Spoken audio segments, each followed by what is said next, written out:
Hello and welcome to the Morph-A-Mania podcast. God damn, I can stop talking like that.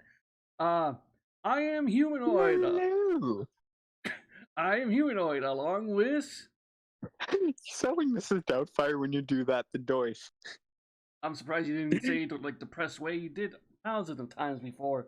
And And it's me, Mighty Morphin to Shingus Khan. Jeez,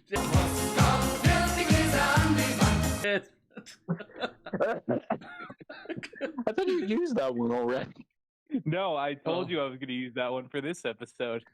Today's podcast, we're going to do something a little different. Usually we do 5 episodes, but we're cutting it down to 3 due to, because mostly we're getting burned out too fast, some of us. Me, And it's also 2.5 hours long. yes, so we decided to do. we want to shorten it a little bit so that certain people don't At bitch. least just see if it works, and if not, then we might go back to 5. Who knows? Yeah. We'll do 4 or 5 when it comes to, like, if there's a 5-parter or a 4-parter. Is there another 5-parter in the future? I keep forgetting if there is or not. There's usually I don't 4. think there's another 5-parter, but I'm pretty sure 4 and 3-parters do happen. 3 and 4, but I'm just saying that for the audience, fool. If there ever is a 5 or 6-pounder.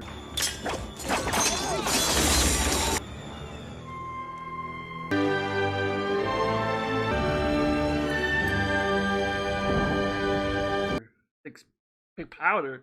6-powder. 6-pounder is like 3 or 5 It's the parter. powder it's the powder that turns you into a 6th Ranger. So since there's 3 of us, we're gonna do 3 episodes each, unless there's like a 3 or 4-parter. Is what I'm saying. But we'll see how it goes. Because we can easily burn out and it takes longer. So, anyways, with that, start with Wheel of Misfortune. God damn it! Why do I talk like that? Episode Because you're 27. stupid. So anyway. Maybe fuck yourself. Season 1, episode 27, Wheel of Misfortune. It aired November 1st, 1993, and it was written by Mark Ryan and Cheryl Saban, and directed by Terrence H. Winkless again. And hosted by Pat Sajak. I was actually going to say, Wheel of Misfortune, where every single wedge is bankrupt. Yes. Yeah. And there's still one lose a turn. One lose a turn, and then one's wedge, which is like the vacation spot, but it's Vancouver. Yeah. Or Jersey. The the wedge is Cleveland. Ohio and Cleveland. Oh, Cleveland! Come on down to Cleveland town, everyone. Stop it. Get some help. Okay, so the episode opens up with the gang preparing for what I thought was King Lear, which I thought would have been a better performance, but instead it's Rumpelstiltskin. King Lear, wow, I appreciate your acting deep cut. You're welcome. Enchanté, enchanté, enchanté. But unfortunately, even if it was King Lear, Jason would probably be playing King Lear, so... Yeah. And he'd be Jason. like, yeah, hello, I'm King Lear. He actually tries some good acting on this for some reason. Well, I will say, I think it's in character bad acting, or don't know if it's supposed to be bad acting, but Jason needs some lessons. I just love it when good actors try to do like they act like they're a bad actor. So like the entirety of Garth Marenghi's Dark Place? Yes. Also, Mr. Kaplan's back. We see Mr. Kaplan's back. oh. Yeah, Mr. Kaplan's back. This is his third appearance. And we haven't talked about it yet, so I actually looked up who plays Mr. Kaplan. It's Mr. Harold Cannon. Harold Cannon, what a name. Harold Cannon, who's been in a few things. The last thing he was in was Hot Like Hell in 2019. He hasn't been acting since 2019, apparently. Yeah, But I thought he died a while back. But there's a couple things here that he died last year. Actually, he died the day after my birthday last year. Oh, okay. Oh, jeez, rest in power, man. Hey, at least you got a death after your birthday. I'm cursed forever after the sad passing of Chadwick Boseman. Yeah, that was really sad. Rest in power. But the two things that I know him from, or am interested for your reactions on, he was in 10 episodes of the Eric Andre show. Get out of here, you fat bitch! Seriously, dude, what the f are you talking about? Really? Damn. Okay. Yeah. He played a trombone player. This isn't the first tokusatsu related thing he's been a part of. Because he was in an episode of the TV series Ultraman, the Ultimate Hero. Captain, you're all we've got. Wow. Okay. You know what? Out of all the Toku shows, I legit didn't think we'd get or talk about Ultraman. Honestly, is this animated or live action? Looking at pictures, it's live action. I don't know if it's Americanized Ultraman, but it looks like it. As far as I know, there has never been Americanized Ultraman. Unless you want to. Unless you want to get technical and count Superhuman Samurai Cyber Squad, since Gridman's a spinoff. Okay, it only had 13 episodes, but some of the people here, Harrison Page, Rob Roy Fitzgerald, Sandra Guibord, Scott Rogers played Ultraman, and for some fucking reason, Jeffrey Combs is in this in this show. Excuse me? Jeffrey Combs? I'm not kidding. Herbert West himself? Herbert fucking West from Reanimator is in the Ultraman American show. Who would want to steal body parts?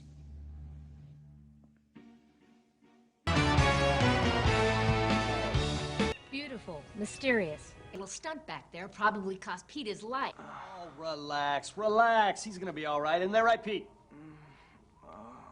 Pete? Okay, what is this show called again? It's called Ultraman, the Ultimate Hero. As far as I can tell, there was only 13 episodes. Ultimate Hero. Cause, oh my god, 1995. This looks to be the only American version of Ultraman that has ever been around. Once again, unless you count Superhuman Samurai Cyber Squad. Yeah, and Jeffrey Combs is in this, and he plays a character named Roger Schechter. Schechter. The guy, the main character of Reanimator? I never seen Reanimator, yeah. Oh, that's so sad. It's on my list of movies to watch, Reanimator. It's 100% a must-watch if you're into horror. He was the main villain in the film Would You Rather, if you ever saw that movie.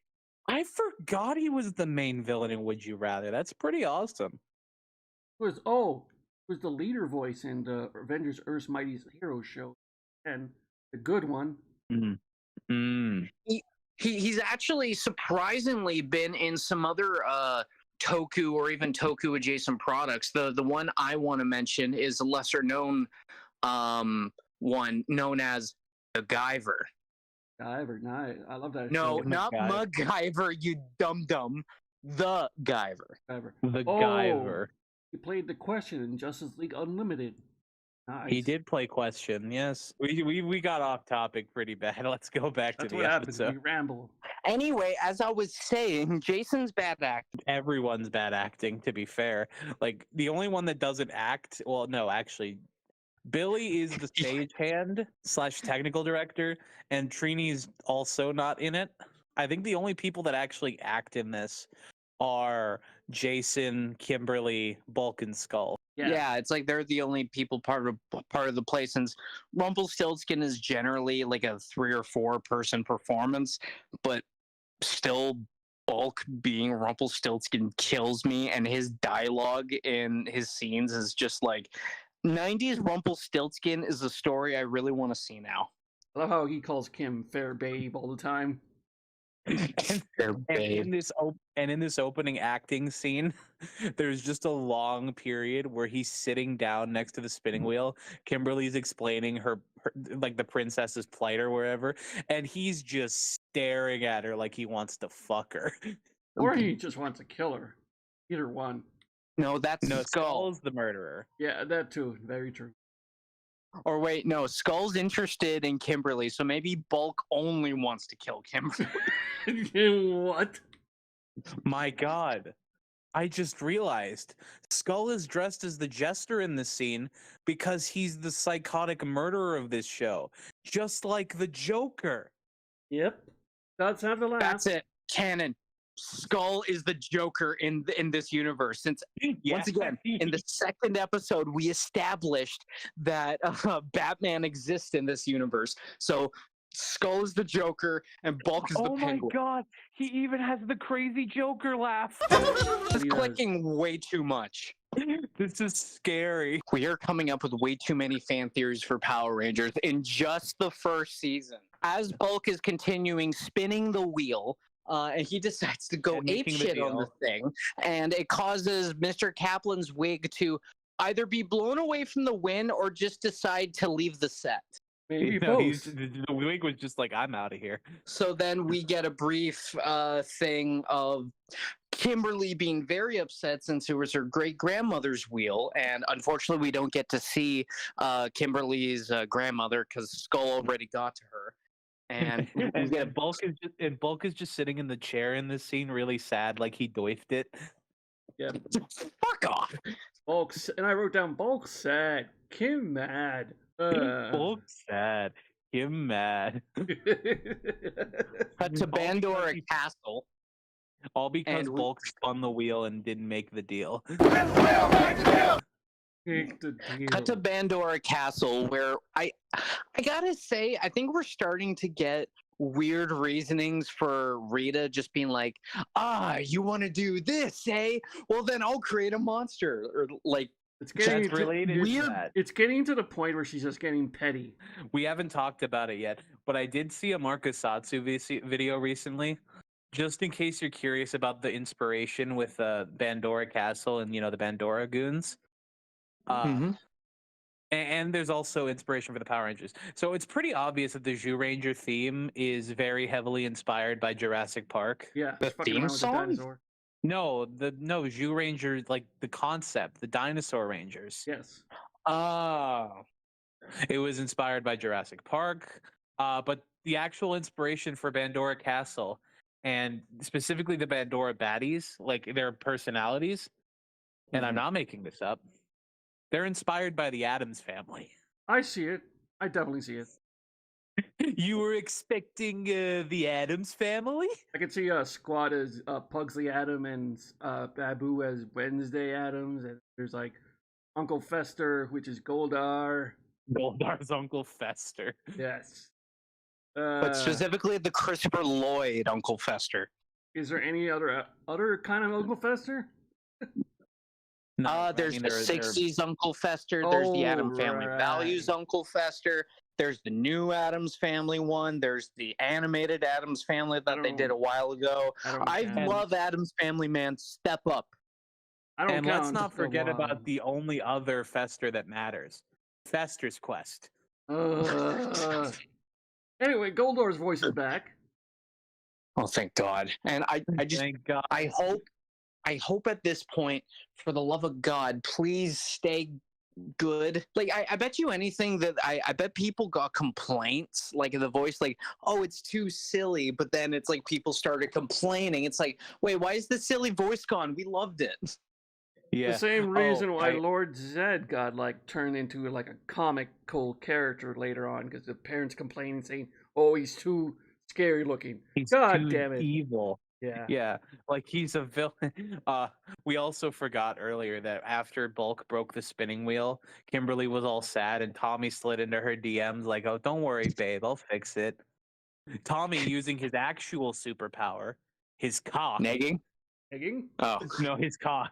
His second superpower is negging. So we cut to the Angel Grove juice bar, and we get a brief scene of Kimberly being upset, explaining to Ernie about her wheel and how much it means to her. And then Tommy comes in, and I'm trying to remember. Does he like offer to fix it like he does the float? Yeah, he offers to fix it. Tommy also offers to fix it twice, and then they relent to go to the drama classroom to pick up the wheel. But unfortunately, Goldar and the putties have already stolen it. It's just the putties that were there. It wasn't Goldar. No, Goldar was there too. Was? Oh, He was. Yeah, he was. Yeah. Yeah, for like a brief 2 seconds. Yes. Mm-hmm. So the putties are in school now for the first time, stealing stuff. And as they enter the classroom, the wheel is gone, and they go looking all over the place. And we get a long, like 30-second scene of Tommy and Kimberly asking all the extras if they've seen the wheel. Bulk and Skull just throwing popcorn. Skull was eating popcorn. That's what it was. And Bulk just had this weird fly puppet or whatever. I went back and saw the episodes. I don't know if you guys saw it. It legit. No, I saw it too, but I thought it only showed up at the end of the episode. No, it was like 5 minutes in. Yeah, but it also shows up later. I was gonna bring it up. Yeah, weird as shit. Really weird. And also, when they ask Bulk if he's seen the wheel, he said that Skull, that he was broke, so Skull used it to make some money out of straw so he could buy a soda. Also, can I mention that for some reason, this scene when they enter the juice bar, the way they shoot it, the scenery is kind of darkish. It's always so colorful, but I don't know why. For this scene, It is lit a little dimmer than usual. Yeah, it's a little bit dimmer, yeah. Yeah, it's like I don't know if it's meant to be like later at night or maybe it's in the middle of the day, so they're saving electricity or something. I don't know. Yeah, I just find it weird because usually the Power Rangers is always like in bright settings and all that. And now we get a shot of Bandora Castle where we get the most vile, the most vicious, the most evil monster ever created in Power Rangers history. It's just a fucking wheel. It's a fucking wheel! Not the wheel! And unfortunately, the only man who can defeat it is Conan the Barbarian, and he's not in this universe. Yet. This is what the nostalgia critics said about inanimate objects being scary coming true. Yeah, no, thank you. Like I've only played like 5 minutes of Earthbound, and it's like I did enough bitching with the traffic light fucking turtle a few episodes ago. Yeah, I'm not getting into it again. But this is just it's a goddamn wheel. It's just a goddamn wheel. Oh, watch out for the watch out for the goddamn wheel. Like it's gonna get you with its pointy corners and spinning and bullshit. It's not just a wheel. It's a spiky wheel. It's a spiky wheel. It makes it with the It's a wheel of misfortune. He said it. He said it. Roll credits. And then you also have to include the only way I'll be able to defeat this threat is if I become Superman 4, The Quest for Peace. Oh, so that's why they call it that. I religiously watched that movie as a kid. Don't hate. Did you know the original villain was supposed to be this really mentally challenged boy? Come on, boy. Are we talking about Power Rangers or Superman 4? Superman 4, you fool. The Quest for Peace. That's stupid. Literally a video on YouTube where like the original villain was this like very slow looking dude. And people saying like then they change around and saying like, you know, it looks like Superman is just beating up a disabled boy.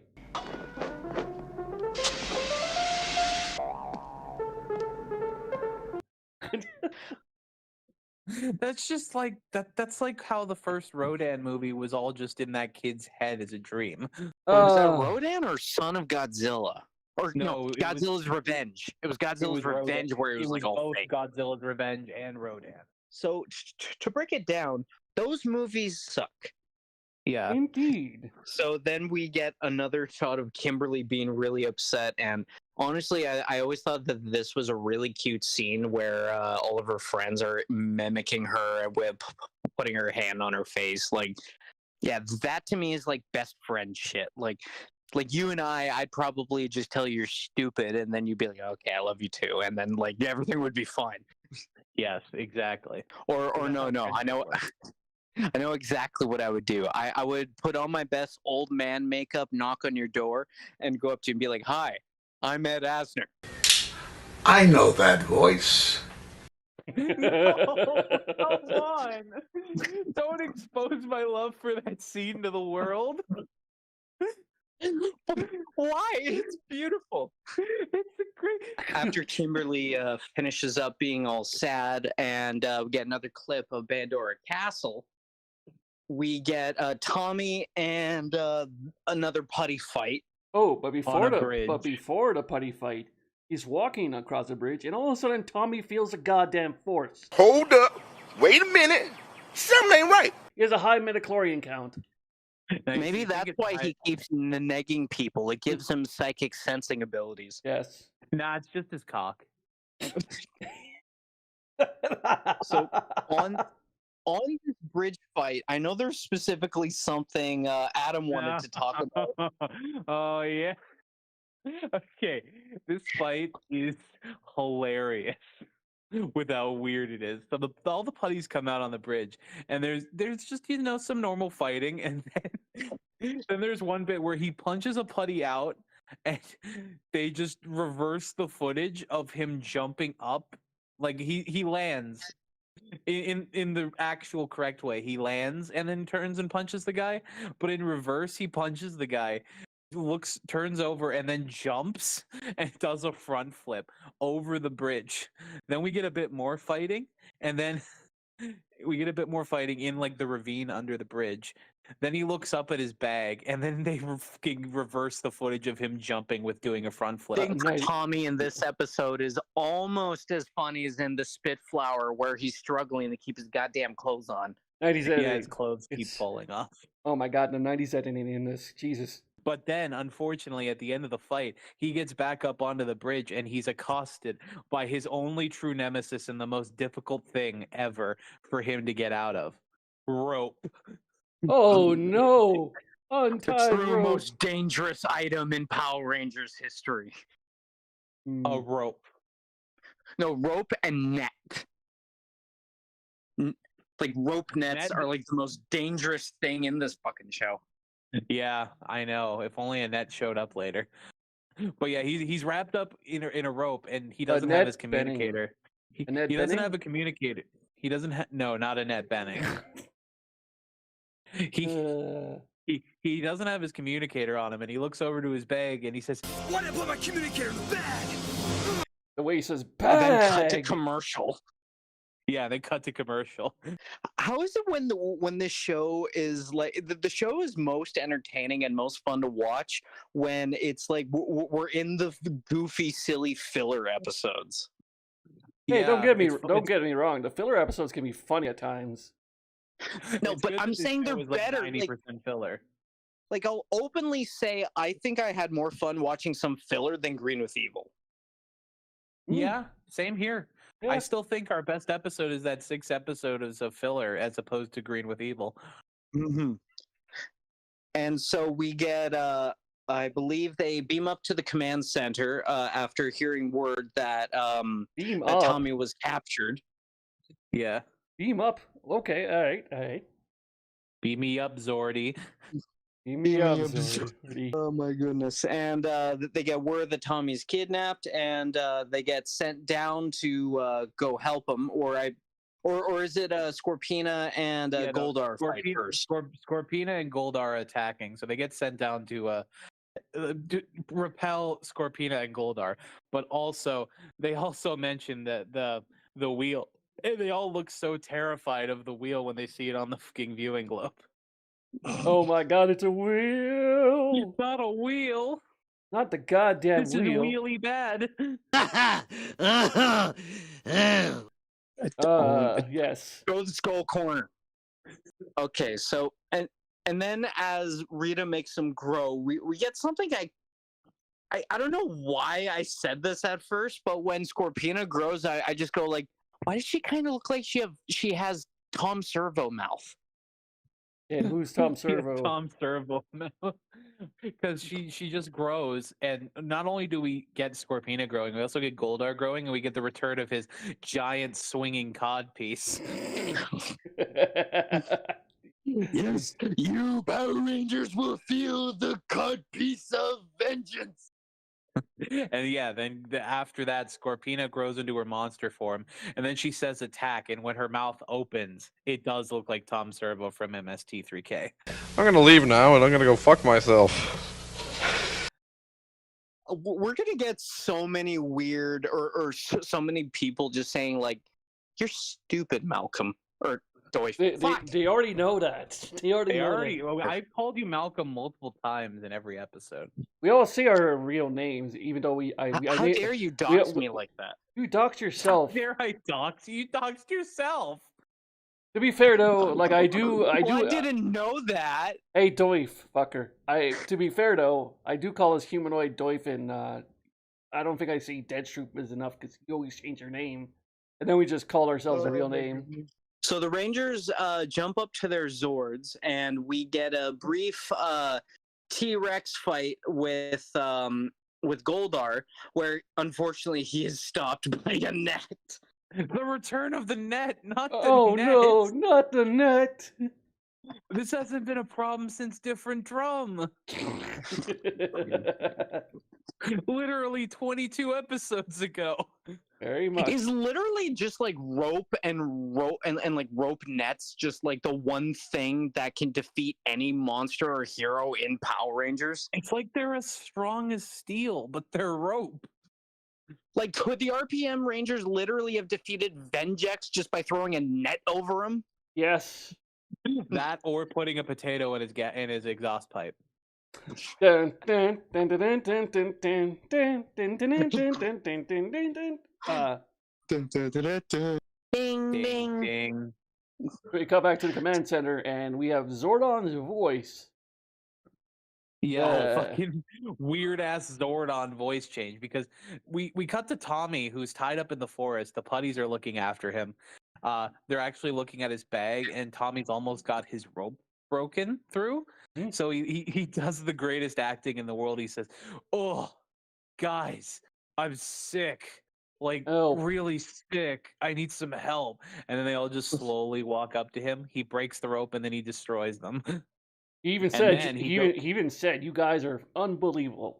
This guy is unfucking believable. Yeah, then he goes into his bag, pulls out the communicator, and he's saying, "Zordon, what's happening?" And this is where Zordon's weird voice change happens, because it doesn't sound anything like him. A battle rages on the other side of the park, but more power is needed. I have told Jason to bring all the Zords together to form Ultra Zord. I know, right? It's almost like they had to sub in for the voice actor of Zordon for this episode. My headcanon for this is that David Fielding couldn't record this one line because he had to go to the hospital or something. So Chaim Saban is the one that read it. Oh, David Fielding doesn't do the voice. It's somebody else. He also forgot to change Zordon's water. They forgot to pay the water bill. They forgot to pay the water bill. No, he forgot to change it out. It's like every once in a while, well, when you get a fish tank, you need to switch out the water to keep from moss and like all that green crap from growing all over it, just like Zordon's tank. Oh, so if you don't change the water for too long, Zordon turns into Zoltar? Oh my god. Make sure you clean the tank then, please God. Yeah. What the fuck is this conversation? I can never go back to fucking bad reboot. What the fuck is this conversation? What? It's hilarious. Anyway, what it is. Right. Anyway, so after the forming of the Megazord, we get a literal fight between the Megazord and a wheel. Wait, hold on. Before we get to that, I was gonna say, so we're 13 minutes into this episode, and you know what's missing? The fucking wheel. Where the fuck is it? Where's the wheel? Look, it's the name of the show. It's the monster of the week. It hasn't shown up yet, and then it shows up in the Zord fight. It spins. I think because they called it the Wheel of Misfortune, maybe it was like spreading misfortune. I don't know. It's stupid. It's a wheel. Yeah. But yeah, we get the fight between the Megazord and the wheel, and the wheel literally attacks the Megazord like it's one of those shitty like saw blade battle bots. Yep. I've literally. It looks like a flying Beyblade. Yeah. So like the Beyblade from that James Bond movie was Roger Moore. What's it? After they slash down the wheel by summoning the power sword, or after landing a final hit.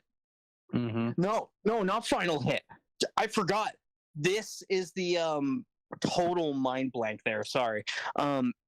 This is the very first formation of the Ultra Zord. Ultrazord. They call on Zordon's old friend, Titanus. Yeah. So yeah, He's an Gung Ho old was friend. literally, that's how they introduced the Ultra Zord. He's a friend. What? What the fuck? It's stupid. It's like this. To me, I feel like if there was anything that Gosei was a reference to, it's the fact that the lazy introduction of Titanus. That to me is the spiritual representation of what Gosei is in Super Mega Force. So this is the representation of. There's a very simple explanation for that. Yep. Yeah. So what I'm basically saying, lazy writing. Yeah, it is Jonathan Zacher who's written this too. I mean, he produced it. Well, he's not writing it, but never mind. Never mind. Oh my god. It does make sense. But remember, this is Jonathan Zacher in the good era. We're not into the bad era until years later. Yeah, Jonathan Zacher, longtime producer and showrunner for the show as well later on, went on to work on some of the best seasons of Power Rangers as well as some of the worst. And then he killed it with Super Mega Force and Mega Force. That's what I meant by the worst. I know, that's what I'm saying. He just ruined it. So anyway, the Ultrazord fires off a bunch of cannons that sound like stormtrooper laser noises. Yeah, the Ultrazord though, like it's with the Dragonzord and the Megazord, even though we didn't see the combination until the next episode. This is weirdly the Ultrazord before the Mega Dragonzord. Exactly. Okay, and then after a brief, I gotta mention this. This is the only time during the Rita wrap up where we get Goldar only. At least so Rita. Also, after the Ultrazord destroys the spinning wheel, Rita instant transmissions away. Yeah. Oh yeah, just yeah, and it's like Goldar and Scorpina fade out like gradually, but no, Rita is like there one frame, gone the next. 90s editing at your service. Oh my goodness. So last thing about the Zord fight. This is something that pissed you off, Malcolm, where the Ultrazord is the one that defeats the spinning wheel. And then Rita and Goldar and Scorpina all go away. And then it shows the panning shot of just the Megazord. Oh, yeah. Oh, yeah. No, I gotta say this. They were in the Ultrazord. Why didn't we get a panning shot of the Ultrazord instead of just or even just the Megazord with the Dragon Zord on? No, it's just like, okay, let's. Mm-hmm.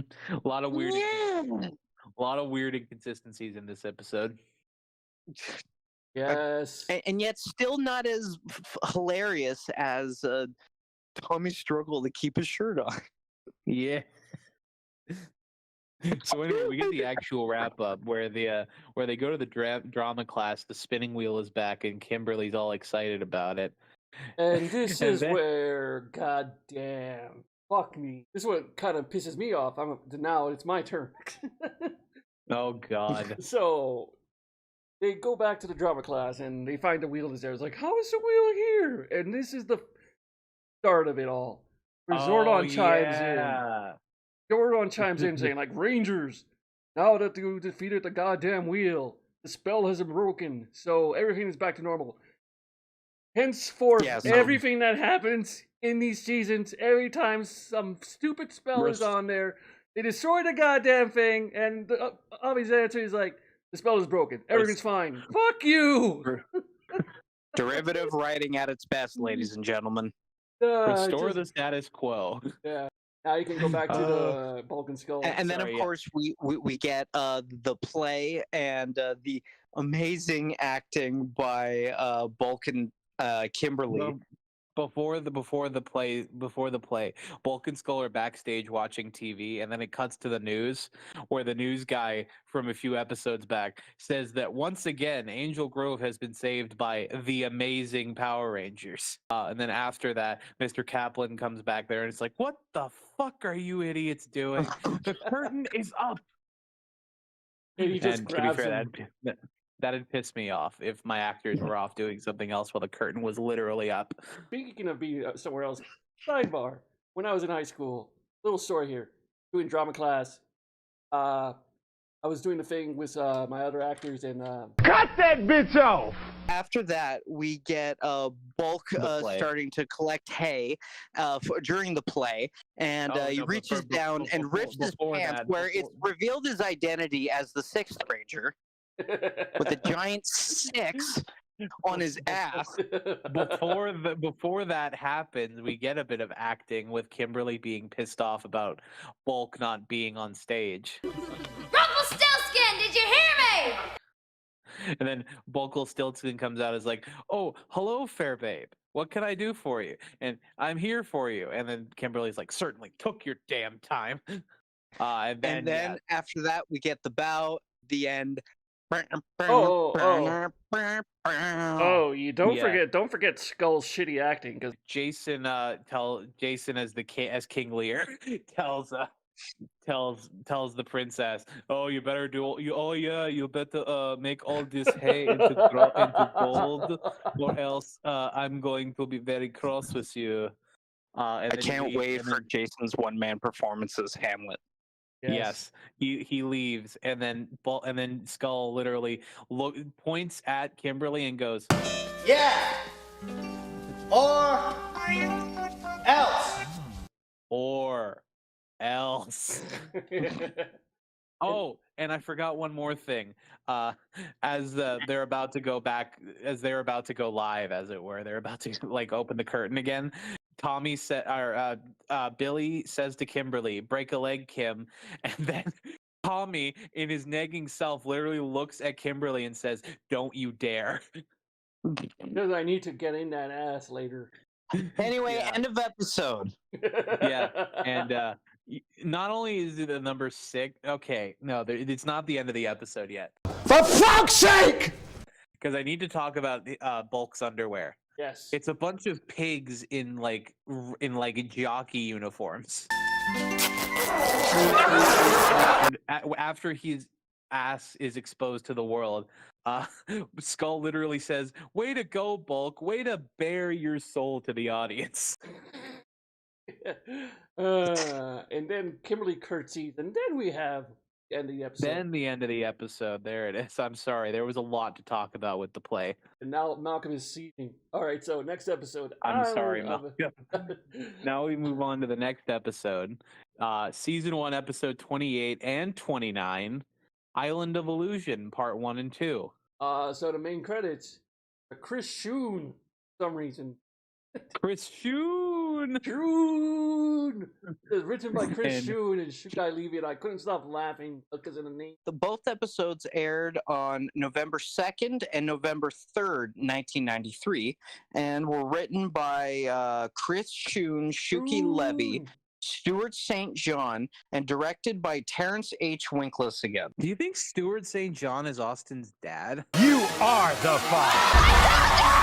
So the episode opens up with Zach doing some hip-hop keto. Actually, it's more just hip-hop because he's dancing. And he's dancing like no one's watching, despite the fact that Trini and Kimberly are watching. And Trini's all like, "Look at how good Zach's dancing is. He's totally gonna win the dance contest." Bulk and Skull show up and and Bulk, who is wearing a toque and his old bee jacket, he's wearing a toque and he's got a ponytail coming out the back of it, and I swear I thought it was dreads. Bulk says, "Oh yeah, no, he's definitely going to lose the dance contest." And then Zach literally does like a spinning kick move towards Kimberly, which scares her, and throws her smoothie all over Bulk. And Bulk gets pissed off. Acknowledge that Bulk is wet. Phrase it! I know what I said. I know what I said. You know, I gotta say, despite everything, the fact that they still have unbreakable confidence while being the world's worst bullies is very impressive.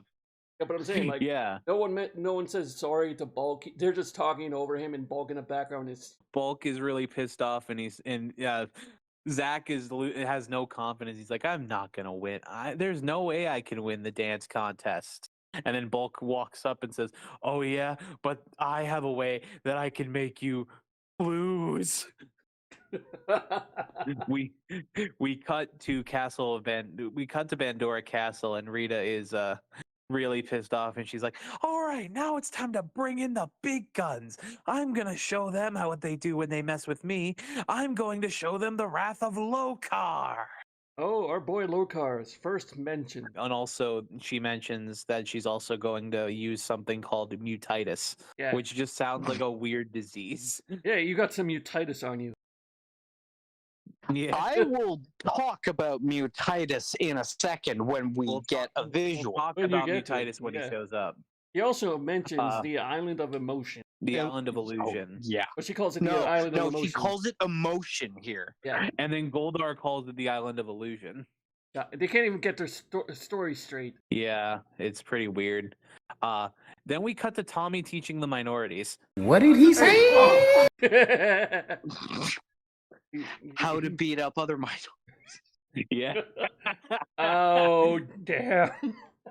Yeah. Okay. So Tommy is basically teaching his karate class, which he for the longest time Jason David Frank actually had in real life as well. My assumption is that he literally took like a couple of kids from his actual karate class and just brought them into the episode. Yeah, I could believe that. Yeah, it's a very Jason David Frank thing to do. And then we get a dance battle between Zach and Bulk, which absolutely makes me piss my pants. We get a dance off, and the only question I had in my head was, "Where's Vladimir Kozlov?" The only question I had in my head is, who the fuck is that 40-year-old background in the background? With the 40-year-old with the bald head. 40-year-old background in the background? I didn't know backgrounds could age, Andreas. I mean, 40-year-old background actor in the background with the bald spot. Yeah. 40-year-old extra, yeah, in a youth center. But yeah, we get a fun little dance battle where Zach is doing really cool moves, and then Bulk is just doing the Wish.com version of those moves. Yeah, we got that and dance. he gets most of them. No, he He does. It's just when he gets to the third one and he starts backing up, he literally is a bowling ball for a bunch of pillars that are pins. And then after he wins the dance battle, Zach's like, "Oh, I'm depressed. I'm not gonna win the dance contest." Bro, you just showed your moves there. God damn it, man. Yeah, literally. So we cut back to Bandora Castle, and Rita's all set up to summon Lokar, and she mentions Lokar again. And then for some reason, Squat's really scared when she mentions Lokar this time, and he's like, "No, don't bring Lokar here." And then Rita literally just yeets him across the room. Head trauma. It's never lupus. I have to say, something I'm starting to realize in Bandora bits, if you notice a bit, you can kind of see the story from Zyuranger leaking out, like specifically with the appearance of the Frankenstein's monster, and something I'll mention in a bit, you can kind of see the story of Zyuranger leaking out and kind of see what's going on. Bandora is a Satanist, and Lokar is Satan. And what's his name in the I was going to get to that. But what's his name in Zyuranger, though? Satan. Satan. Okay, just yeah, it's just Satan. a devil. Yeah, he's just Satan. I'll get to this later, you fuck. Squat gets yeeted. And we cut back to the youth center, which is now in the middle of an earthquake. Yeah, middle of an earthquake again, because Rita is accumulating so much like evil energy that it just causes an earthquake in Angel Grove. I feel like at this point, Angel Grove is going to end up like No Man's Land in Gotham and just go No Man's Land. Oh yeah, yeah, yeah. At this rate, but Gotham's already exists. Yes.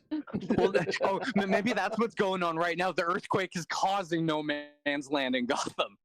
That's hilarious.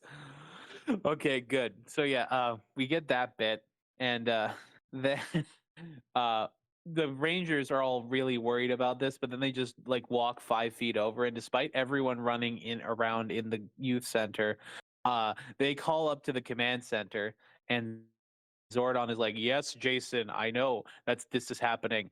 I've been detecting really highly unusual spikes of energy from Rita's moon base." And go. Malcolm, did you have something you wanted to talk about in this scene?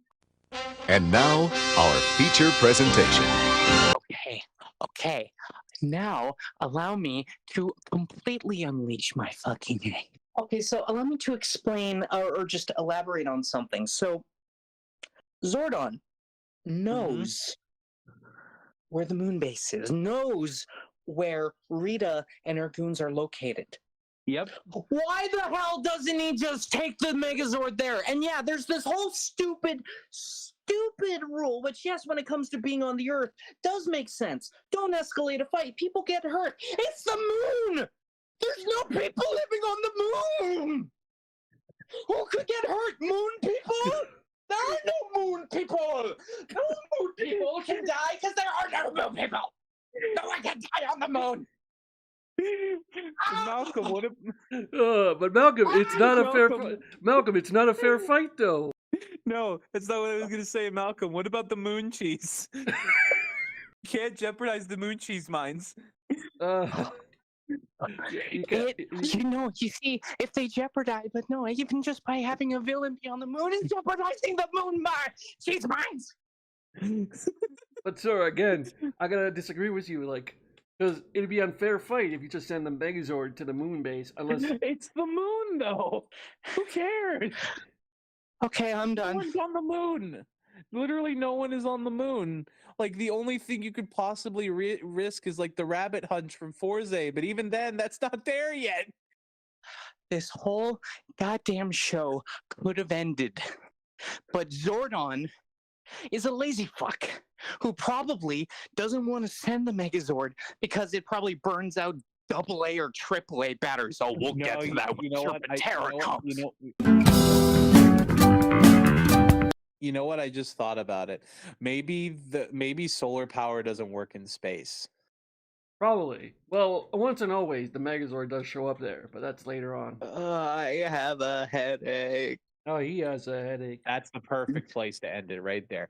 Anyway, we're going to continue. Yeah, so unusual spikes from Rita's moon base. And all the Rangers are called to help deal with Goldar, and who is he's wreaking havoc thanks to this earthquake. Tommy was going to go help them, but then he sees his little children cowering under a table. Yeah. So Tommy, I'm not changing how I phrased that. So Tommy instead decides to save the minorities. And he's on his side quest again. Yeah, he's on his side quest. All of the Rangers teleport to, or they like go outside, and we get like a regular fight between the Rangers without their costumes and the putties, which I have to say is a really good fight. Has a lot of really fun spots, especially Zach with all of his weird hip hop keto kicking. He's just doing a really good job. Yeah, I find weird though is that like they're all gearing up to fight, and Billy takes off his like jacket thing that's in his waist down. Yeah. But you only see 4 of them fighting. Billy doesn't do anything. You don't even see him do anything. Billy's the tactician. Obviously, he just needed to take it off because it weighs him down from running away. Very true. Very true. I just had to bring this up because I was curious with this specific fight scene. I wanted to look up the stunt coordinator and or stunt coordinator or fight scene coordinator. I don't know if they got 2 different people to work on stunts or fights, or if they just got one person for, because it's like a non-union TV show, so who knows. But his name is Jeff Pruitt. He's the husband of stunt actress Sophia Crawford. So if you give me a sec, I will pull up Sophia Crawford to see if there was anything of note she was in. And yes, she was. She was, it looks like she was the stunt double for Buffy in Buffy the Vampire Slayer. Ooh, yeah, that's cool. That's awesome, though. I dig that. That's a pretty cool credit. And I could even see her maybe doing it once in a while too, because I do know that Sarah Michelle Gellar also did her own stunts in that show as well. Yeah, I'm sorry that you flipped out. I'm gonna keep talking now, so you don't have to talk as much. Thank you. But yeah, you're welcome. So yeah, we get that really good fight. We also get a bit in that fight where Trini, Johnny Cage is a putty, where she goes into the splits and hits him in the dick. Oh, that was a good one. That was a good one. Which is very cool. I didn't even put that. I didn't even put that together in my first viewing. That's very cool. We get that, and then this whole time during the fight, Rita has been casting her spells, and she's like, "Oh yes, finally the final spell to unleash Lokar," and she does the spell, and then doesn't say who's actually coming out, and who shows up but a giant, weird Frankencorpse. What the fuck is that? This is Mutitis. I brought this up because it was something I noticed immediately, and I think this is where the unfortunate use of Sentai versus Power Rangers comes in, is that this is clearly or I wouldn't say clearly, but because it took me a second, but is a half melted version of the Frankenstein monster. Yeah, it literally is like, that's why I said it's a Frankencorpse. Yeah, so it like almost maybe they revived him after like dying a bunch, which it does make sense considering Frankenstein won't stay dead. It's he was in the Lazarus pit chilling with Ra's al Ghul. There's already way too many connections to Batman as is. We don't need another one. They summoned the Megazord and the Grow Big or Grow Big. Yeah. Phrase it. They get in the Megazord, and after they put the Megazord together, Jason is the one that says, Right, let's go get Ugly Man. Mr. Ugly Man. Shabba.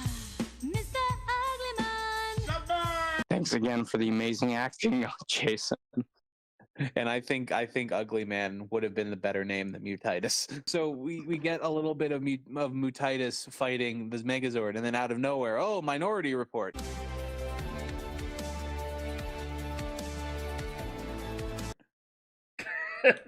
What?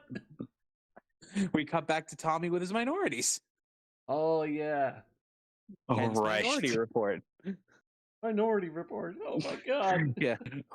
We cut to that. Tommy gets a message on his communicator. He steps out of the room for a moment, and he's right next to a Dare poster. I remember Dare. Do you remember Dare? It failed. I vaguely remember Dare. I was in Dare school came to my school a few times. I was in school at the point, like when I was in elementary, I was at the point where they were just phasing out Dare and using different drug resistant material.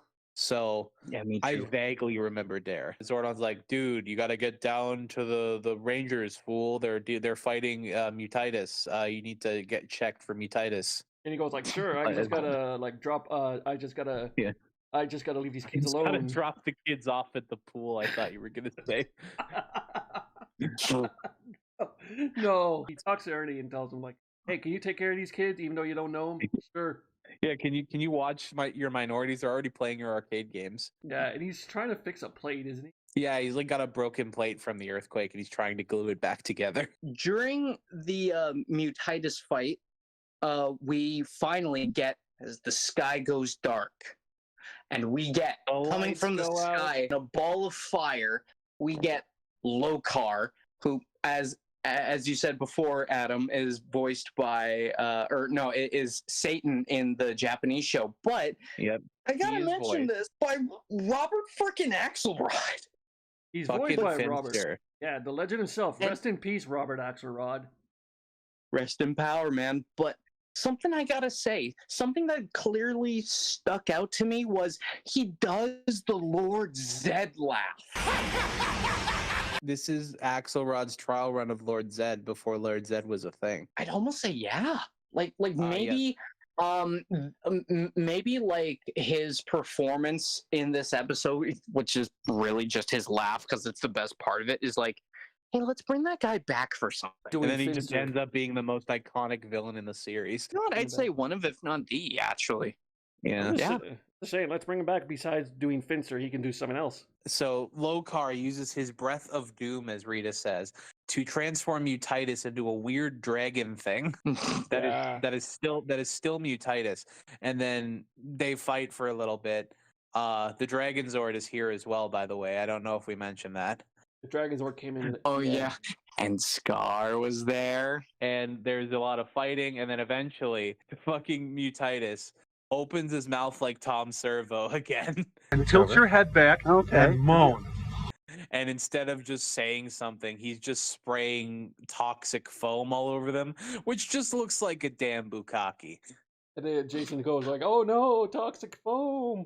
But if you take a look at the monster's design specifically, you can actually see the new head. It's coming out of Mutitus's old head. Coming. Yo, I didn't even catch that. That's actually really cool. And then we get a dumb thing because it looks like they stuck Satan's head right in the middle of his chest. You can actually see in this monster's chest, like right in the center of it, it looks like a blue log with Lokar's hair on it. Oh yeah. Oh yeah. Like, I'm sorry, Lokar's a freaky name, but when your character is Satan before, it's like everything else is just lesser. Yeah, so it basically, Mutitus got the mark of Satan, and that's why he's scary. So they've been beaten down by the bukkake of the toxic foam, and Rita now takes this chance to transport the Sentai actors to the Island of Illusion. It's clearly the Sentai actors. Yeah, like Barai's even there. Like, what the fuck? Yeah. They're wearing white pants. That's how you can tell. So they get transformed through the devil. I originally thought it was just a rip in space time, so I called it the Devil's Anus. It's actually they're just thrown into the Island of Illusion. Are all 6 of them land straight onto a palm tree, and then they begin to explore the Island of Illusion. And as they're exploring, Kimberly gets scared by a ficus. A shrubbery! Oh, before that, Command Center, like Zordon says, Alpha saying, "Oh no, they went to somewhere we can't get them. How do we get them out?" And Zordon was saying, "With confidence, they got to figure out their confidence. Get the fuck out of here, Zordon." The real superpower of teamwork. Yeah. So after they get sent to the island, I want to say we get weird shots of like animals, a bearded dragon, or no, not a bearded dragon. A Komodo dragon. No, a Komodo dragon. During all of this exploration, we keep seeing shots of a weird little man that's watching them from the woods. And after a bit of exploring, we hear some flute music. Oh, what is that noise? Go towards the flute music, and who's playing that? It's an Ewok. It's something much more intimidating. It's Quagmire. Giggity, giggity, giggity, giggity. Ooh, ooh, ting, tang, walla, walla, bing, bang. Who else but Quagmire? He disappears. Yeah. Technically, he is an Ewok because he did play an Ewok. I'm not being. Yeah, I was going to bring that up. Quagmire is acted by Kevin Thompson. Hello, Mr. Thompson. I think he's talking to you. Who was the original Ewok? No, one of the original Ewoks. It definitely wasn't Wicket, which is the most famous Ewok, because that one was Warwick Davis. Davis. He was one of the original Ewoks, and you can by the way he walks in this two-parter, you can tell he's really doing the Ewok mannerisms, which is cool. Or maybe the Ewoks were doing Kevin Thompson mannerisms. Yeah, Quagmire also speaks in rhyme, which is it's certainly a decision. He says some shit like, "Oh, you guys are fucking weird, blah blah blah. I'm gonna leave now." Then we cut to fucking Goldar's weird head in the sky. Message from the big giant head. Oh, you're gonna see some bullshit on this island, Rangers. and then we cut to 5 returning monsters that re-show up. We've got Eye Guy is there from episode 8. We've got Shell Shock, Malcolm's favorite. We've got Pudgy Pig, Malcolm's actual favorite. Yeah, actually, no, I do like. Yeah, we've got fucking. One that we thought was Spitflower, but it's actually Panoctopus from the clown episode. No clowning around. Okay. Yeah, it's not the Spitflower because it doesn't have a big purple ball sack on its chin. Very true. And then there's a 5th one. I can't remember what the 5th one was. Snizzard. The Snizzard. Yeah, the Snizzard. Surprise, motherfucker. Yeah, it was Eye Guy, Shell Shock, Pudgy Pig, Snizzard, and the other one. And Panoctopus, yeah. Yeah, the other one. Yeah, exactly. Yes, the other one. Yeah, they're back. They charge at the Rangers and then they disappear. And Goldar's floating head in the sky once again says, "Oh, this is the island of illusion, where the only thing that's real is the danger."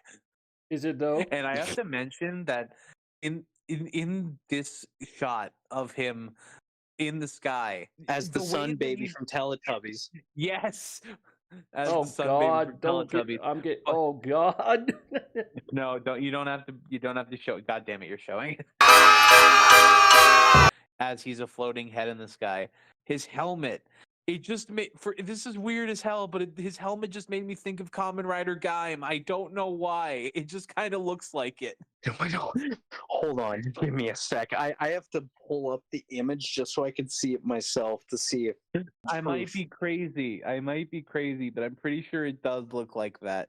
I know what it is. It's the thing that looks like the orange slice on his head. That's exactly what it is.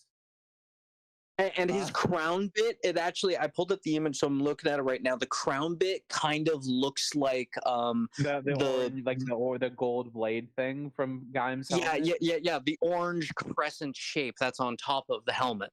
Yeah, like it does. It's weird. But it does. I see it. I actually no. You're not loony. I do see it. Okay, good. I'm not alone.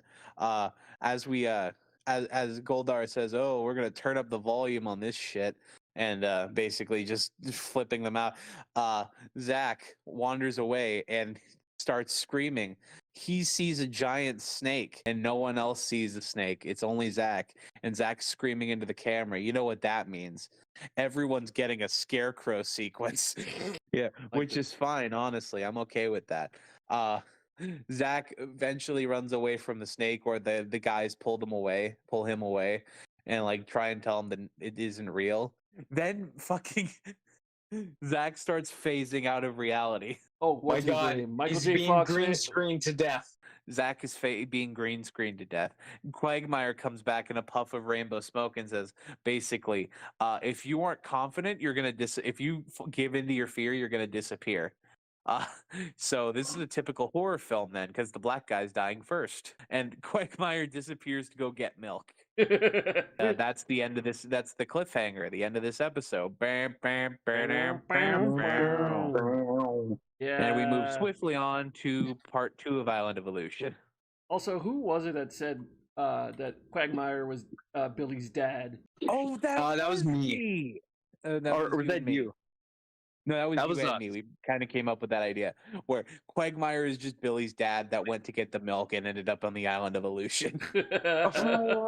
Wait, no, I have a better one. I got a better idea. No, he isn't his long lost dad. He's his Hugo from that one Treehouse of Horror episode where Bart had a conjoined twin. Oh yeah. So he's Billy's conjoined twin. Yeah, and Zordon, Zordon can see the future. You see, that's why he recruited these specific 5 teenagers with attitude, and he felt bad for Quagmire, so he saved him and put him on the Island of Illusion to help anyone who gets stuck there. I award you no points, and may God have mercy on your soul. And unfortunately, Quagmire doesn't know, because if he did, it would end up just like that Treehouse of Horror episode. Him throwing a pigeon to a rat. Yeah, exactly. So this episode was written by Shoon. It's the same as part 1 because he wrote both of them. Yes, I just wanted to say Shoon. Zach is like fading away. It's always the black guy that gets to go first. So we cut back to the moon base. Rita's happy, saying, "Oh, these Rangers are gonna go away forever soon." We cut back to Zach, and he's still getting phased out, like Malcolm said, green screened out of there. Mm-hmm. Trini calls Quagmire's help, and Quagmire appears and talks to the audience, breaking the fourth wall. You also forgot to mention that while they were trying to figure out what the guy's name was, Jason calls him Quincy, and Kimberly calls him Quasimodo. Oh, right. Quasimodo? Quincy? No. How many names start with the letter Q? Quinzel, Quagmire, Quincy, quintuplets. I don't know. What the fuck did you just say? Yes, that's a name. What? Yes, quintuplets is a name. Oh, yes. Quagmire says some bullshit to, and Zach goes like, "Okay, I gotta raise my confidence," and this is like the first ever clip show, which I fucking hate. Oh Yeah, so we get a clip show of Zach defeating the Nasty Knight on his birthday. well, like I'm saying, it's a clip show because further Power Ranger shows, they have clip shows of just saying what happened in the previous episode, and it's such a boring thing to do. And so this is the first ever clip show, but they did it right. But I do gotta say though, Power Rangers will eventually do better clip shows in the future, because crummy ass clip shows usually are crummy ass clip shows. Yeah. But specifically, top of my head, I know there's one in Dino Charge that's really good. That was great. And of course, probably the number one, which I always think of, is RPM. a different SPD. Oh, SPD, yes. SPD, which I'd say, in my opinion, actually has shades of the famous Batman the Animated Series episode, POV. Okay. Which specifically what happens is 3 cops are questioned, Renee Montoya, a rookie, I can't remember whose name is, and Detective Harvey Bullock, on a case that they work together, and you get to see what happened during that case from their 3 perspectives. Oh, nice. Awesome. And that's actually what you get in that SPD episode, which is a hell of a lot better than this crummy ass clip show. It's decent. Yeah. And didn't someone bring up that RPM has a really good clip show as well? It's like breaking the fourth wall. Yeah, that was you, Andreas. Yeah, it's like literally breaking the fourth wall and showing behind the scenes footage and putting clip shows. It's just awesome the way they did it. Yeah, so this clip show is literally just Zach beating the Nasty Knight on his birthday. Yeah, that's his fear, like the Nasty Knight. So, well, no, technically Zach's fear was snakes, but his positive thought was him beating the Nasty Knight. Oh, right. I got that confused. My bad. Another callback to my first episode, which I appreciate. He remembers that he beat the Nasty Knight and comes back and he's all happy. And then it's Kim's turn. And No. First, they cut to Bandora Castle and talk about how Zach escaped the fear spell, but none of the other Power Rangers will be so lucky. And then Squad says, "Then you can finally be the Earth's big cheese!" Maybe he's the one who lives in the cheese mines on the moon. And then Babu says dandy, which I swear to God, I thought he said Gandhi.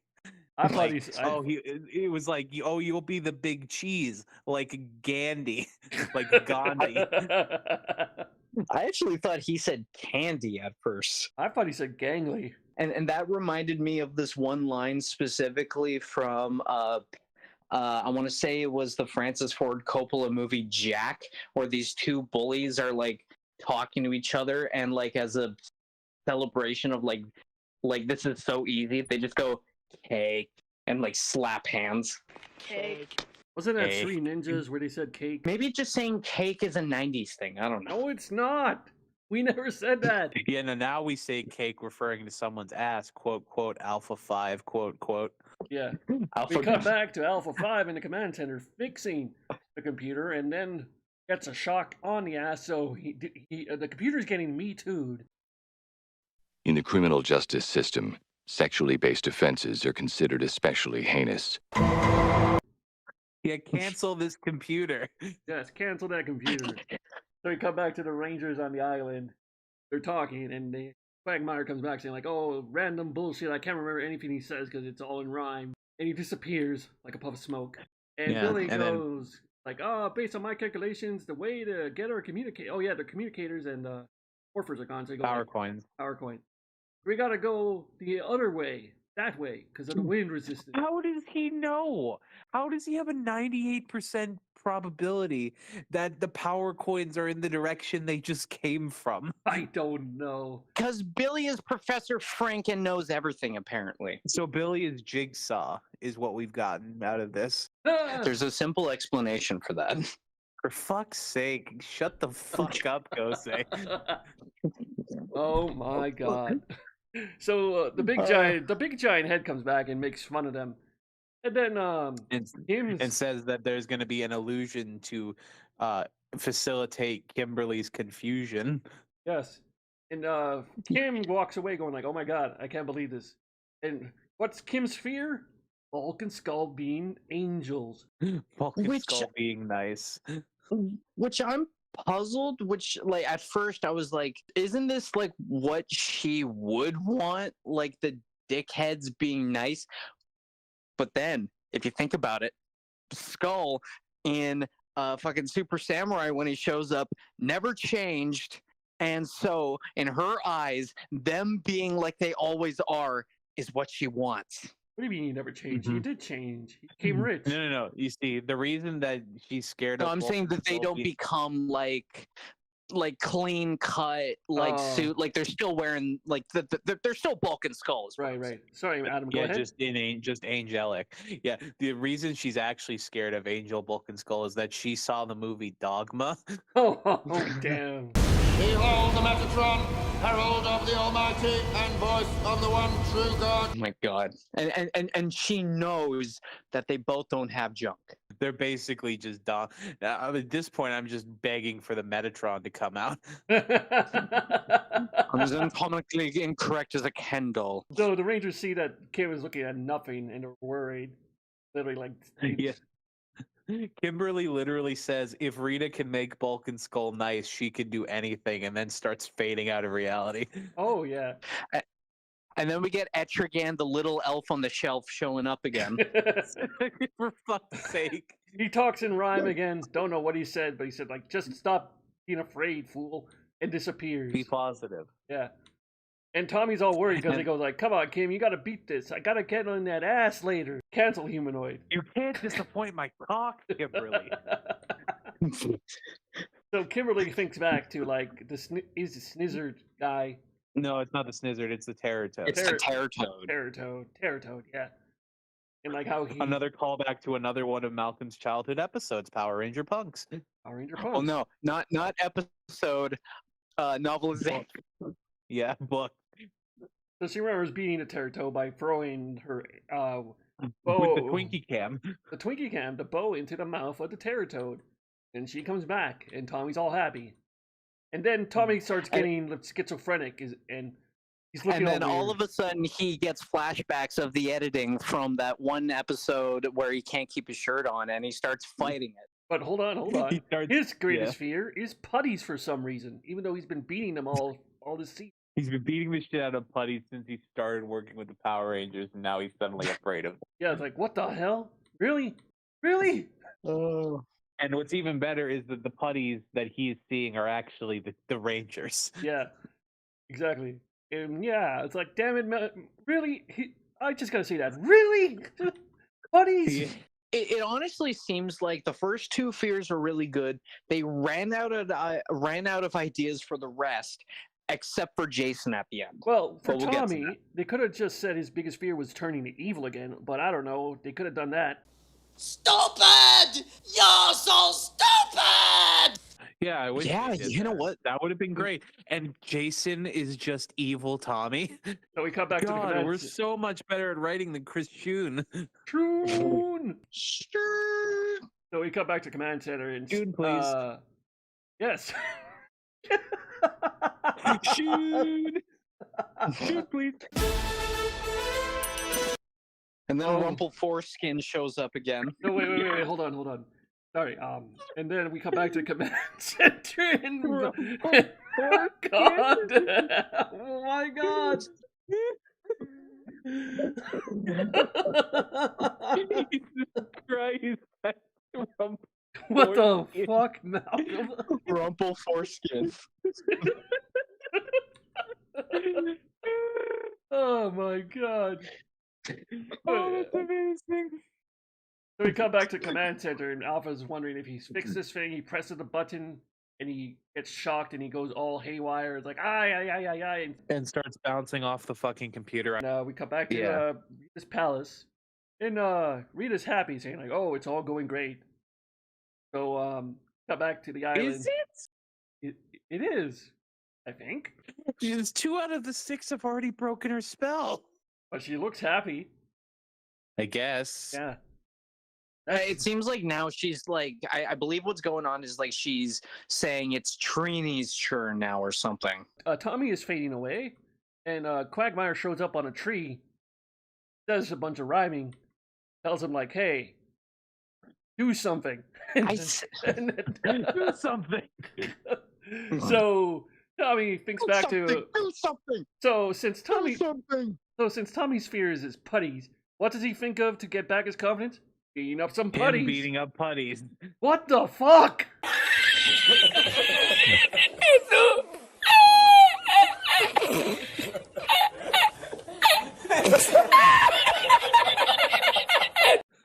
Specifically from the Masquerade episode. Yeah, it's like, dude. This is why you don't listen to Rumple Foreskin's advice. God damn it. So he has confidence by beating up putties to get his fear of beating up putties. Doesn't make sense. Whatever. Let's get on with it. Moving on. We move on to Trini, and Trini is like saying that she's really afraid of what Rita's gonna go for her next, and then she realizes that she's actually looking up at her fear, which is Billy being too high on a mountain. And this is the theory where I came up with. Like, I seriously think because like Trini and Billy always had some good chemistry together, and once and always, I seriously think that Ming is the daughter of Billy. Like she's thinking about her fear is like losing Billy, which is kind of cute. No! Billy! Billy, you're too high up! Aww. Very cute. It really seems like something they never wanted to pull the trigger on, which is really disappointing. Like maybe they just didn't want like all the members of the team to like get together or something, because we all know Zach and Jason were inevitable. I do remember them saying they were like best friends specifically, like Zach and Jason are specifically best friends to each other. So Quagmire shows up again, speaks in rhymes. I don't know what he's saying.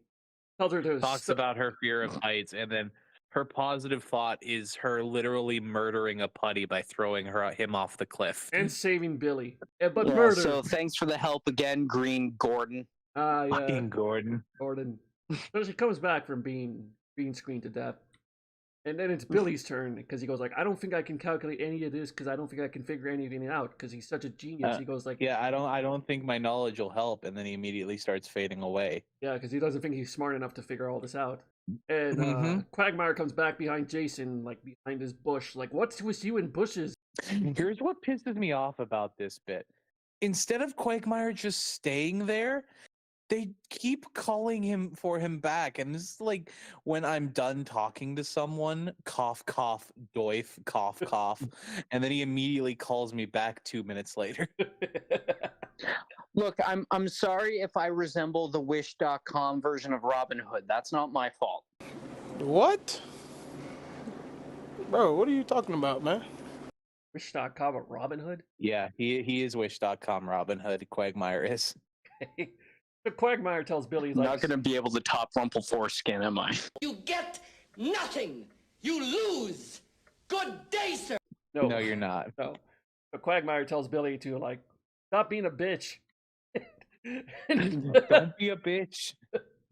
And Billy thinks back to Madame Woe and how he defeated her and all. Defeated her by himself. By himself for the first time. Oh yeah, and that was like actually that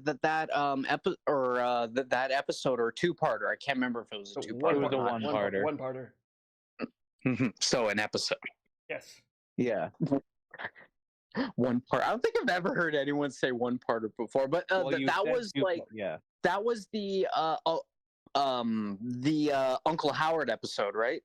No, that was the no, that was the Fembilly episode with the PowerPoint combination. Yeah, they did one time. Oh, okay. So right, Billy comes back and they go celebrate with him, and Jason is all happy. Goes like, "Good." How does he say it? He walks off and says what? Oh, he walks away. He's like, "Oh, good, my friends, they are back again." Oh no, I'm gonna see Goldar in the sky, and he tells me my friends are dead, and turn around, and oh god, they disappear. Your Jason voice is turning into Tommy Wiseau. I thought it was more Austrian. Oh, it was always a weird, like, love child of Tommy Wiseau and Arnold Schwarzenegger. Oh, right. So, yeah, like Goldar. I thought you were doing like. I honestly thought you were doing like a Kaz Brooklyn kind of accent. Yo, Joey Numbers here. Yo, it's me, Joey from Yu-Gi-Oh! Get 'em, Yug. Pigeons loose. Let the pigeons loose. Let the pigeons loose. Goldar says like, "Hey, you're nothing as a leader," and Jason goes like, "Yeah, I'm not a true leader." Blah blah blah. And Tommy says, "We'll see about that." Him, I gotta say, like as I said earlier, specifically with I believe it was Billy and Trini faded away. I thought their reasoning was not that good, but for Jason being last and having his fear being letting everyone down and everyone fading away, I gotta say, like, because Jason, I think, is the least developed character in the original series of Power Rangers. I think this is a good leader, like, fill in for him. Like, it shows he truly does care about his team. Yeah, that's why we said that makes him a great leader, because he was always the best. He was always serious. He always looked after him. It's just perfect character development. Chef kiss. Absolutely. Absolutely it was. Yeah. Then Quagmire shows up and tells him, like, Jason, stop being a bitch or Tommy's going to replace you. Bye. Disappears. Lol. See you later. Jason starts green screening out of there, and he starts remembering back to the King Spinks episode where his first fight, I believe it was? Yes, before my time. Yes, before your time. It was the first Yes, fight. where they cut to the pilot. Yeah, no, that was the first episode. Oh, no, it was episode... It was three episodes. Oh, yeah, because his team wasn't there. He wasn't there, so he was alone. So, yeah. Fought King Spinks on his own. So he beats that with confidence and comes back, and they all celebrate. And Tom goes like, "God damn it! Why don't you just go away so I can take over?" But I can wait a couple years. Sorry, I was just thinking of something funny Smithers did today. And then we get something I have to mention. The very first time and one of the only times we get to see Rita grow. Everything myself. Oh yeah, she grows herself. Yeah. She does, and starts shaking the island of illusion around. No, she yeets it, and then it's clearly on like a wire because it goes to swing up, and just before it starts swinging down, they cut to the footage of the Sentai Rangers being sent to the island of illusion, but they reverse the footage. Of course, because they morphed out of there and they reversed the footage. Yeah, they get out of there, and then for some reason it cuts back to Rita firing off a laser beam and destroying the island of illusion. That too. Well, I think it's because she was trying to destroy the island while they were still on it, but then they managed to morph last second. Yeah, of course. It's like when when Tails and Sonic all of the heroes from Sonic Adventure 2 escaped Prison Island right before it exploded. What I'm specifically imagining, though, with that scene with the Rangers on the island, as she throws it and is about to blow it up, as they say it's morphing time, I imagine them going like, "It's morphing time!" Like, just trying to press the button on it. Yeah. Yeah. So they teleport into the Megazord, and they reverse the footage with the Megazords because they get out of the cocky and get back up. Yeah, they literally... The Zord has been washed! The bus has been washed! For the first time, we see Tommy inside the Megazord. But yeah, we cut back to the Megazord, which is clearly the Mega Dragon Zord, but they haven't done that yet. So we see Tommy in the Megazord, the regular Megazord. And then we get the Mega Dragon Zord transformation for the first time. Amazing! And we get to see him use the power of Z over Z. Here's my issue with the Mega Dragon Zord. It's just the Megazord wearing the Dragon Zord as a hat. Yeah, it really is. Kind of cool. Where does the rest of his body go? I always thought this form as a kid was stupid as well. So, like, honestly, not a hot take in my opinion. Always thought Dragon Zord in fighting mode was way cooler. Yeah. I'm just wondering where the rest of its body went, because it's just the upper half body. The legs are just sitting there. They are? I literally think that is just like all of the Dragon Zord. Like, you can just like split the Dragon Zord in half, except for like the tail and then literally all that's left is the legs and the tail, and they just run away. Oh yes. Oh yeah. It's the tail and the center chest piece. That slides out like a disk drive. So Jason calls the Ultra Zord, and Jason calls the old friend of Zordon, Titanus, and we get the Ultra Zord in all its glory. For real this time. Yeah, it looks amazing. Yeah, for real. So, and they shoot the Stormtrooper bullets. And Rita's go like, "Ah, damn it," and leaves. So yeah, they destroy Mutitus. Yeah, destroy Mutitus. I keep forgetting the name. And they use the Mega Dragon Zord to destroy Mutitus, and and they use the Ultra Sword to destroy Lokar, or like send him flying away. Send him flying away because he just runs away. Yeah, the flying So head. if you Yeah, hey guys, we killed Satan. Yeah, I was about to say, if you think about it, the Power Rangers, 6 teenagers with attitude just killed Satan. Well, Lokar does return later on in a different episode. So we cut back to the youth center, and Bulk is doing a dance, sort of. It's the dance contest, and Hulk is trying to dance, and then he ends up flopping on his back. Skull starts pulling him up, and then the judges give him the following scores: the left judge 0, the middle judge 1, and the Russian judge on the right -3. Yeah, it's like that's not good. And Ernie goes like, "Well, damn, Bulk, just go over there." So Ernie goes like, that's not good. The Zach, get in here, save this." So And now it's Zach. So Zach is still not calm and goes like, "Man, I can't do this. Shut up, Zach. You already had. We did this already. Come on, man." He's like, "We went to an island. What the fuck is wrong with you?" He goes like, "Oh yeah, sure." And then he starts dancing away and weird ass music in the background. You killed Satan. What's there to be afraid of? There's no more hell. Yeah. And oh God. So when there's no more room in hell, the dead will walk the. Get the fuck out of here. Damn it, why'd you... It's a good movie, though. It's a good movie. That's it. Mighty Morphin Power Rangers has officially started Dawn of the Dead. All right, let's go to the mall. Boo! You suck! So, yeah, Zach is dancing. And they're saying, like, who's the DJ? He has some smooth moves. Like, I'm wondering... No, he doesn't. DJ. That's some really bad music. But they say, who's the DJ? And we see Hornswoggle. I mean, Quagmire. It's Quagmire. Who else but Quagmire? It's Quagmire. Giggity, giggity, giggity, giggity. Let's have sex. So Zach wins, and we never see Quagmire again because Skull just murdered Quagmire. No. Quagmire went to get the milk again. Oh, right. Exactly. And Ernie gives Well, no, unfortunately, I think Skull caught wind that he was associated with the Rangers. Oh, God. So Zach wins. After Zach finishes, the judges give him perfect 10s. Ernie announces him the winner, and he gets the trophy. And then he's like, "All right, guys, let's dance." And then the fucking ending credits pop up. Said, "Let's boogie." Yeah, and then the ending credits pop up before they can boogie. Yeah, like 90s freeze frame. Yay!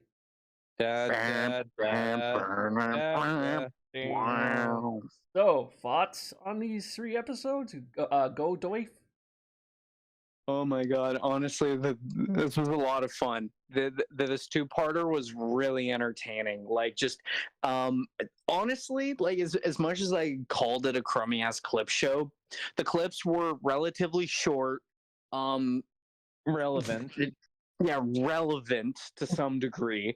And they were to episodes that, like, I think all of us had like positive connections with and like enjoyed watching. So it's like it wasn't like we were being forced to watch like to use another Simpsons reference, that one clip where it turned out Seymour Skinner wasn't Seymour Skinner. Wheel of Misfortune was really great. This 2-parter was really great. Again, hot take, I think when they're just having fun and doing storyline based stuff where it's more sort of like there's not really a technically a like quote unquote like story as in like later seasons of Power Rangers, but like generally whenever Tommy's the focus, I'd say that's where it's more like actual like canon story stuff instead of just like filler. But I think that's where the fun lies in Mighty Morphin Power Rangers. I think when they're just having fun, doing their own thing, that's where the peak of the show comes in for me, or the best of the show. That's fair. Adam? Yeah. These were very fun episodes. Wheel of Misfortune had a lot to talk about, even though the monster of the week was a fucking wheel. Yeah. It had a lot of fun things to talk about, like the editing and the fucking Tommy fight, and like all the issues and like different inconsistencies with like Zordon's voice. It was a lot to talk about, and honestly, half of the fun is like, I wouldn't even say half of the fun. 75 to 80% of the fun with these episodes is recounting all the fun bullshit that happens in the episode on this podcast. So when that's probably why I like doing filler as opposed to really serious story work, because with Green with Evil and other like story based things, it feels like people have talked about them to death. And there isn't a lot of room for experimenting. But with the filler, it feels like you can talk about a lot of the weird inconsistencies and bullshit. So I think that's why I personally love doing filler as opposed to story stuff. Also, Island of Illusion had a lot of fun things to talk about as well. The clip show wasn't like completely catastrophic. I found it honestly kind of entertaining, and all the stuff in part 1 was also very good. I'm sad we won't be seeing Quagmire again though. So Wheel of Misfortune, like, it's a great filler episode. It's the wheel that just bugs the hell out of me. It's like, come on, man, you're fighting the goddamn wheel. What the hell is this? It's a wheel. It's a wheel. What a good filler episode. We had fun watching it. And Island of Illusion. Sorry, go ahead. Oh, actually, sidebar. So I'm so sorry to interrupt, Andres, but I just thought of something with specifically with Zhu Ranger having a lot of mystical and like lore based mythology based creatures in it, including like modern mythological creatures and magic and stuff like that. Maybe the wheel is based on something. Probably. The Wheel of Fortune tarot card? Maybe, or maybe it's like the turkey and makes no sense. So Island of Illusion episode, I liked it too, because like we get to see for the first time like the Rangers conquering their fears. Not until like the second episode, but it gears up towards that. Like all 6 of them like trying to figure it out, but especially. I'm talking too much, sorry. Island of Illusion Part 1. Part 2 is the whole clip show episode, which I can't stand in the Power Rangers universe, because in further seasons, they just drag it out so much, and it's so annoying.